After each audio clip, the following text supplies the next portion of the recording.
দক্ষিণ এশিয়া ছোট দেশ নেপাল এখন বড় ধরনের রাজনৈতিক সংকটে জনগণের তীব্র আন্দোলনের মুখে প্রধানমন্ত্রী কপি শর্মা ওলি পদত্যাগ করেছেন। কিন্তু আসলে কি ঘটেছিল?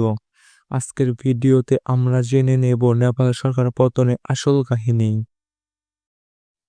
Social media band. সবকিছু শুরু সোশ্যাল মিডিয়া নিয়ে। সরকার কারাগারি থেকে নেপাল সরকার হঠাৎ ঘোষণা করলো ফেসবুক, টিকটক সহ বড় বড় প্ল্যাটফর্মগুলোকে দেশে রাস্ট্রিকেট করতে হবে, না হলে নিষিদ্ধ।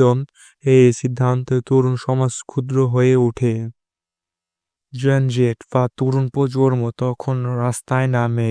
তাদের মূল দাবি ছিল দুর্নীতি বন্ধ করতে হবে, চাকরির সুযোগ করে দিতে হবে, আর সরকারকে জবাবদিহি করতে হবে। সোশ্যাল মিডিয়া ব্যানকে যেন ক্ষোভকে আরো বিলুপ্ত করে তোলে।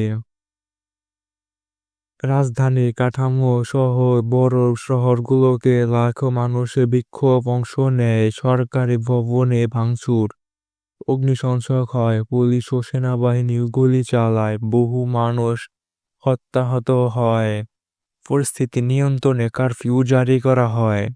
আন্দোলনে দমনে ব্যর্থ হয়েও সমর্থন হারিয়ে ফেলারা প্রধানমন্ত্রী গুলি চরম চাপে পড়েন। বিরোধী দল, সিভিল সোসাইটি এজেন্সি নিজ দলের ভেতর থেকে প্রত্যেক দাবি উঠে।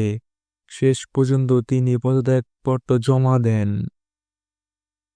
এখন নেপালে আলোচনায় আছে একটি অভ্যন্তরীণ সরকার গঠন, যেখানে দুর্নীতিমুক্ত নেতৃত্ব আনা হবে। প্রশ্ন হলো, নেপালে এই আন্দোলন কি সত্যি দেশের স্বাধীনতা পাল্টে দেবে, নাকি আবারও আগের মতো অবস্থা নিয়ে আসবে? সময় বলবে। আপনার কি মনে করেন, নেপালে এই তরুণদের আন্দোলন কি পুরো দক্ষিণ এশিয়ার জন্য নতুন এক তৈরি করবে? কমেন্টে জানান। আর ভিডিওটি ভালো লাগলে লাইক এবং সাবস্ক্রাইব করে চ্যানেলটি পাশে থাকবেন।